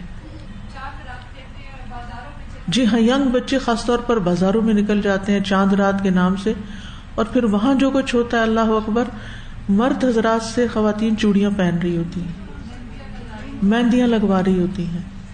پتہ نہیں کہاں گئی عقل ہماری, ہمیں کیوں نہیں سمجھ آتا کہ یہ نان محرم ہے, ان کے ہاتھ میں ہم اپنا ہاتھ نہیں پکڑا سکتے, ان کے ہاتھ سے چوڑی نہیں پہن سکتے, ان سے مہندی نہیں لگوا سکتے, لیکن کھلے عام سب کچھ ہو رہا ہوتا ہے اور احساس بھی نہیں ہے. تو ان برائیوں سے بھی رکنا چاہیے, امر بالمعروف اور نہی عن المنکر دونوں چیزیں ہونی چاہیے. اللہ تعالیٰ سارے منتظمین کو بہترین جزائے خیر دے. اور میں خود عملی طور پہ کچھ کر نہیں سکی, لیکن ڈیلی کی میں رپورٹ ضرور لیتی رہی ہوں اور پوچھتی رہی ہوں حال احوال اور فیڈ بیک, تاکہ ہم سب کو ایز اے ٹیم اگلے سال اس کو مزید امپروو کرنے کا موقع ملے انشاءاللہ. الحمدللہ, شاید اسی لیے میں عمرے پر نہیں گئی اس سال, کہ آپ لوگوں کے ساتھ اعتکاف والوں کے ساتھ میں نے ٹائم اسپینڈ کرنا تھا ڈیلی. بس میں نے جتنی دفعہ استخارہ کیا جانے کے لیے دل نہیں مانا. الحمدللہ اسی میں خیر ہوگی. گورنمنٹ کی طرف سے جو اماؤنٹ مقرر ہوتی ہے نا, وہ ایک بیئر منیمم کے جو سب پے کر سکیں. لیکن اگر اللہ نے آپ کو وسعت دی ہے تو آپ ضروری نہیں کہ 2.5 کلو آٹے کی قیمت ہی دیں, آپ جو یا کشمش یا کھجور کی بھی دے سکتے ہیں. افضل یہی ہے نا کہ ہم راشن دیں لوگوں کو, چاول آٹا یعنی کھانے پینے کی چیزیں دیں, یہ افضل ہے, اگرچہ پیسے دے سکتے ہیں. لیکن اب ہوتا کیا ہے کہ لوگ فوراً جب میں کسی کو یہ کہتی ہوں تو وہ کہتے ہیں کہاں سے لیں کہاں دیں. بھئی آپ اپنے یہ کہاں سے لیتے ہیں, اور دینے کے لیے آپ نے پلاننگ کیوں نہیں کی؟ روزے رکھنے کی تھی نا, اپنی ساری افطاری کی تھی, رمضان سے پہلے اکٹھا لا کے رکھتی گروسری کر کے. سب میں دیکھ رہی تھی کہ جو ہی رمضان قریب آیا تو سب فکر مند تھے کہ مہینے بھر کی گروسری لا کے رکھ دیں تاکہ روز روز بازاروں میں نہ جانا پڑے, خصوصاً ڈرائی راشن جو ہے. تو آپ نے غریبوں کے لیے کیوں نہیں پلاننگ کی کہ آپ نے خود بانٹنا ہے, سارے خاندان نے مل کے بانٹنا ہے. اگر کوئی آرگنائزیشن بانٹ رہی ہے, جیسے الہدا میں بعض اوقات لاسٹ ڈے یا ایسے ٹائم پہ لوگ پیسے بھیج دیتے ہیں, یہ ہماری طرف سے فطرانہ دے, کیونکہ اسے عید سے پہلے دینا لازم ہے. یہ یاد رکھیے, کوئی بھی ذمہ داری نہ لے کسی کی جب تک وہ اس کمٹمنٹ کو نہ پورا کر سکے. اب وہ کیا ہے, ساری ٹیم چھٹی پہ چلی گئی, عید منانے چلی گئی, اب کوئی ایک آدھ بیچارہ رہ جاتا ہے اور وہ پھر بازاروں میں بھاگ رہا ہوتا ہے کہ سامان اکٹھا بھی کرے اور گاڑی پہ رکھ کے تو غریبوں کو بانٹ کے بھی آئے, تو بڑی مشکل ہو جاتی. تو اس سلسلے میں بھی انشاءاللہ ہم پلاننگ کرنے والے ہیں کہ نیکسٹ ایئر رمضان راشن میں تو ہم فطرانہ نہیں ڈال سکتے کیونکہ وہ تو ارلی تقسیم ہو جاتا ہے. یہ فطرانے کے طور پر عید سے پہلے ہی دیا جائے گا. تو عید سے 1-2 دن پہلے ہی اگر لوگ ادا کر دیں اور پھر اس کو تقسیم کرنے کے لیے پلاننگ ہو جائے تو بیسٹ ہے.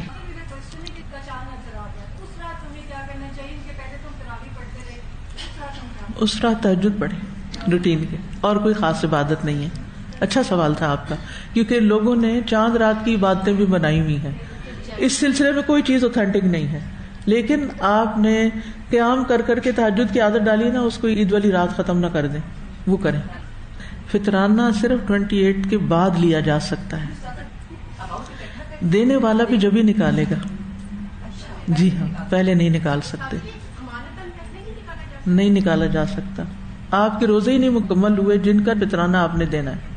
یہی تو اصل مشکل ہے, کیونکہ اس دفعہ کیونکہ مجھے تھوڑا ٹائم مل گیا تو اس کو میں نے ڈیٹیل میں ڈسکس کیا ہے اور پڑھا ہے اس کے بارے میں.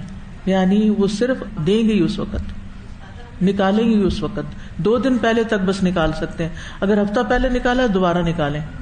رمضان راشن تو رمضان سے پہلے بھی نکال سکتے. دیکھیں یہ تو ہم نے خود بنایا ہوا نا, رمضان راشن ہم نے بانٹنا ہے, یہ ہمارے اوپر کوئی قرآن و سنت سے پابندی نہیں ہے, الا یہ کہ وَيُطْعِمُونَ الطَّعَامَ عَلَىٰ حُبِّهِ کے اس کے کیٹیگری میں آتا ہے.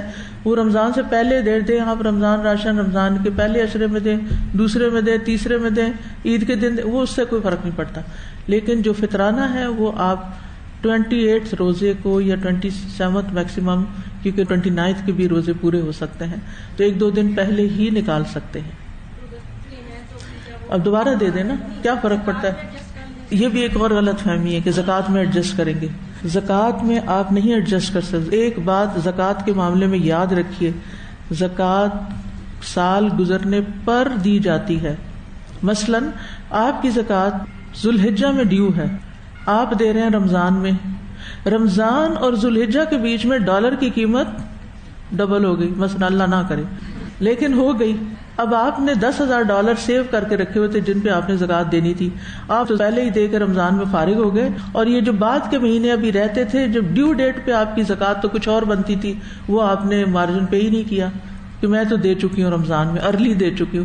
بھائی نہیں، جس تاریخ کو آپ کی زکوٰۃ ڈیو ہے اس دن کی سونے اور ڈالر کی ریٹ معلوم کریں اور اس دن بیٹھ کے کیلکولیٹ کریں اور پھر نکالتے ہوئے نیت کریں کہ میں یہ زکوٰۃ پے کر رہی ہوں، تب زکوٰۃ ادا ہوتی ہے. ایسے نہیں ہوتی وہ میں نے ایک غریب کو وہ دیا تھا قرضہ اور اس نے کیا نہیں مجھے واپس، اب میں نے اس کو زکوٰۃ میں کاؤنٹ کر لیا. نو، ایسے نہیں کاؤنٹ ہوتا. جس دن آپ نے گولڈ پہنا تھا شادی کے دن اور آپ کو چوڑیاں ملی تھی اور آپ نے ابھی تک رکھی ہوئی ہیں لاکر میں نکالی نہیں ہے، تو آپ کو ڈیٹ دیکھ لیں اس دن ہجری کیلنڈر کی کون سی ڈیٹ تھی، چاہے 50 سال ہو، بالکل پتہ چلتا ہے. ایسی جنتریاں ہیں کہ 50 سال پہلے کی بھی ڈیٹ آپ کو پتہ چل جائے گی کہ 7 اپریل کو آپ کی شادی ہوئی تھی تو اس دن ہجری کیلنڈر کی کون سی ڈیٹ تھی، اور اس کے ساتھ سال بنائیں کتنے سال گزرے.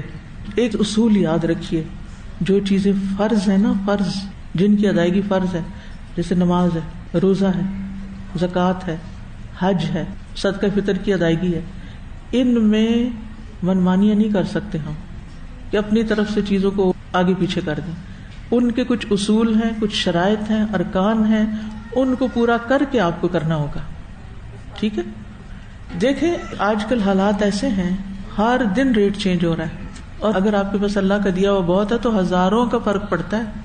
اگر مثال کے طور پر آپ نے $10,000 اللہ سب کو دے رکھے ہوئے ہیں سال بھر کسی ایمرجنسی کو میٹ کرنے کے لیے یا حج پہ جانے کے لیے کچھ بھی، اور جس دن آپ کی ڈیو ڈیٹ تھی، جس دن سے آپ نے لے کے رکھے، اس دن سے لے کے آج کی ڈیٹ پہ آپ نے دیکھا کہ ریٹ جو ہے مثلاً 300 ہے، اور ایک دن بعد 301 ہو گیا، تو کتنے روپے کا فرق پڑا؟ $10,000 کا فرق پڑ گیا. یعنی ایک دن کے فرق میں اگر $1 بڑھ گیا ڈالر کی قیمت، اور آپ نے ایک دن پہلے ہی زکوٰۃ نکال دی کہ چلو میں جلدی کر لوں، اور جس دن آپ کی ڈیو تھی اس دن ریٹ اور بڑھ چکا تھا، اور 10,000 کے $10,000 بنتے تھے ایکسٹرا، تو اس کی تو پھر نکلا ہی نہیں نا.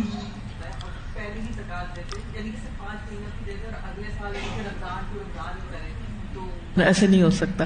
وہ کیا کرے کہ جس مہینے کی زکوٰۃ ڈیو ہے نا، اس مہینے سے اس مہینے پر جا کے کیلکولیشن کرے. رمضان میں دینا چاہتا ہے تو ان ایڈوانس کچھ دے دے، مثلا آدھی پونی جتنی بھی، اور جس دن اس کی بنتی ہے اس دن سارا حساب لگائے اور پھر کمی بیشی پوری کر دے.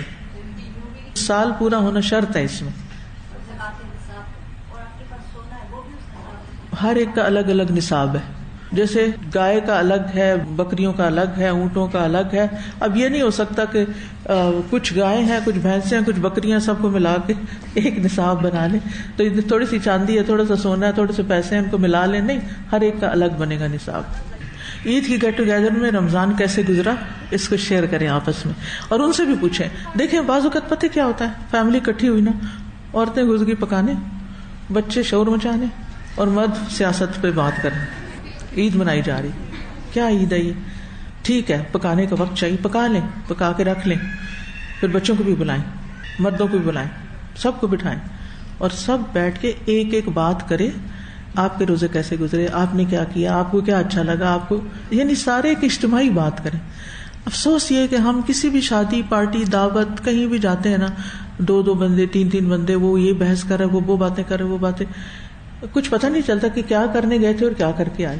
تو کہیں بھی ہو کٹھے بیٹھے ہیں اور تھوڑی سی بات جو ہے وہ آپس میں مل کے، اور اگر بہت زیادہ لوگ ہیں، مثلا فیملی اللہ کے فضل سے بہت بڑی ہے، تو جس میز پہ بیٹھے ہیں اس پر بھی کوئی علمی بات کر لیں، کوئی کام کی بات کر لیں، کوئی حال چال پوچھ لیں، اور پھر کوئی اچھا سا مشورہ دے دیں دوسرے کو. جب حال پوچھیں گے نا، کوئی اپنا دکھ درد بیان کرے. تو جو ان دنوں میں آپ نے وظیفے وغیرہ سیکھے وہ بھی شیئر کر لیں. آپ دیکھیے کہ اگر عید کے موقع پر جیسے بھی حالات ہوں، آپ اگر اچھے اخلاق کا مظاہرہ کر دیں گے نا، اس وقت نہ آپ سروینٹس کو ڈانٹیں گے، نہ آپ اپنے بچوں کو ڈانٹیں گے، عید کا دن خوبصورتی سے گزاریں گے. تو یہ اصل وہ چینج جو آپ نے اعتکاف سے لیا یا رمضان سے لیا نا. یعنی ہمارے اندر اتنا اسٹیمنا تو بن ہی جانا چاہیے نا روحانی طور پر کہ ہمارے اندر برداشت پیدا ہو جائے. شوال کے روزوں کی اپنی فضیلت ہے. ابو ایوب انصاری رضی اللہ عنہ سے روایت ہے, انہوں نے بیان کیا کہ اللہ کے رسول صلی اللہ علیہ وسلم نے فرمایا کہ جو آدمی رمضان کے روزے رکھے پھر اس کے بعد شوال کے 6 روزے رکھے تو یہ سال بھر کے روزے رکھنے کی طرح ہے, سال بھر کے روزے رکھنے کی طرح. صوبان کہتے ہیں کہ نبی صلی اللہ علیہ وسلم نے فرمایا جو شخص ماہ رمضان کے روزے رکھے تو 1 مہینہ 10 مہینوں کے برابر ہے, کیونکہ 1 نیکی 10 کے برابر ہے. اور عید الفطر کے بعد کے 6 دن کے روزے تو یہ اس طرح پورے سال کے روزوں کے برابر ہو جائے گا 60. یعنی رمضان کے روزے 10 گنا یعنی 10 مہینے, اور شوال کے 6 روزے 2 ماہ کے برابر, تو اس طرح پورے سال کے روزے ہو گئے. رمضان کے روزے 1 مہینہ جو ہے وہ 10 مہینوں کے برابر, اور 6 روزے 60 دنوں کے برابر, اور 2 مہینے وہ بن گئے, تو اس طرح 12 مہینے کے روزے ہو گئے. اس لیے کسی بھی طرح رکھ لیں, اور شروع میں ہی رکھ لینا بڑا فائدہ ہوتا ہے, لیکن جب بھی آپ چاہیں سارے مہینے میں رکھ سکتے ہیں. اس کی حکمت کیا ہے کہ پھر روزوں کے بعد پھر روزے, جیسے فرض نماز کے بعد پھر نفل سنت نماز, ایسے ہی فرض روزوں کے بعد نفل روزے, تاکہ جو کمی بیشی کوئی رہ گئی رمضان میں, ہوتا ہے نا سارا کچھ کر کے بھی کیا لگتا ہے کچھ نہیں کیا, حق نہیں ادا ہوا, کچھ اور کر لیں. ہاں, تو یہ ایک نفسیاتی سی سیٹسفیکشن بھی ہوتی ہے تھوڑے سے ایکسٹرا ڈیز. کسی بھی کام کو اگر آپ این ایکسٹرا مائل جائیں نا, مثلاً آپ نے ایکسرسائز کرنی ہے, آپ کو 10 موومنٹس بتائی گئی ہیں کہ 10 دفعہ ہاتھ کیوں اسٹریچ کریں, تو آپ 11 کر لینا, 1 ایکسٹرا, اٹ میٹرس.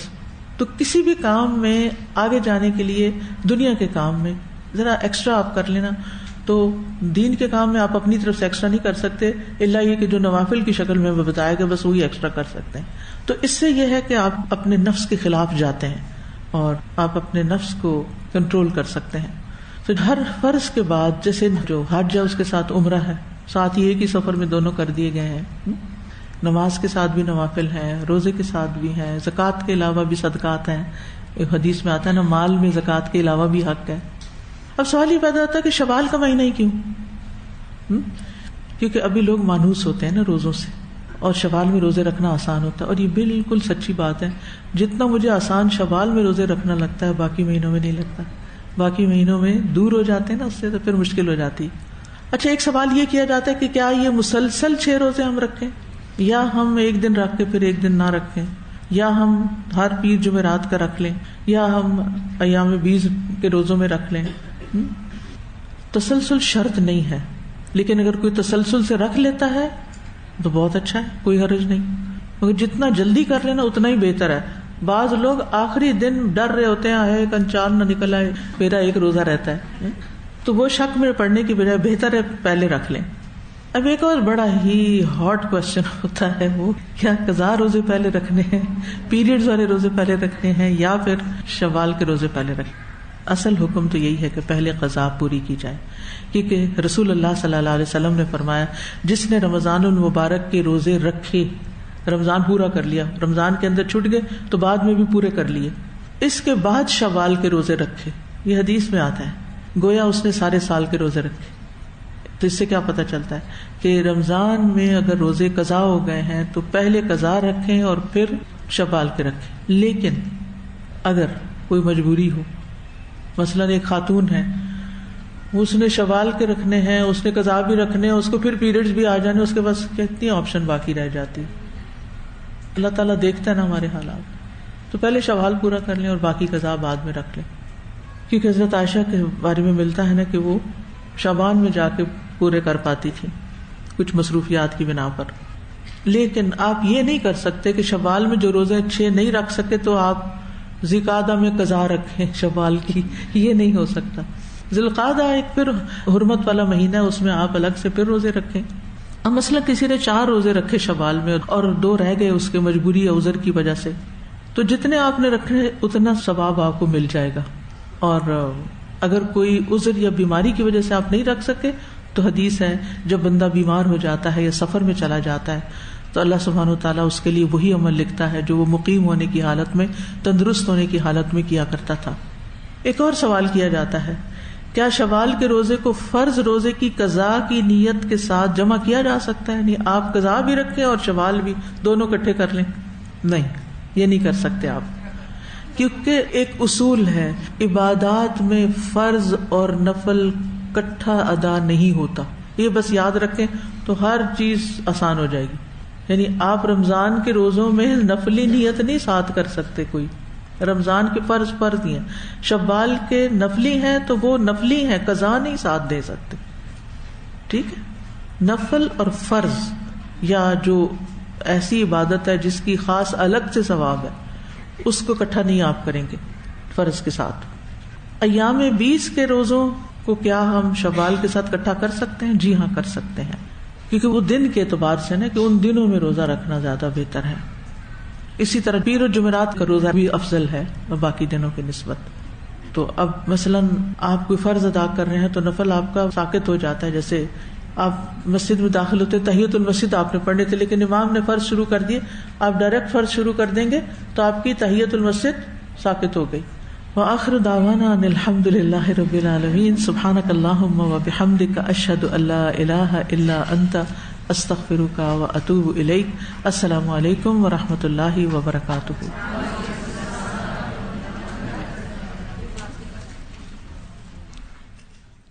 فاقصص القصص لعلهم يتفكرون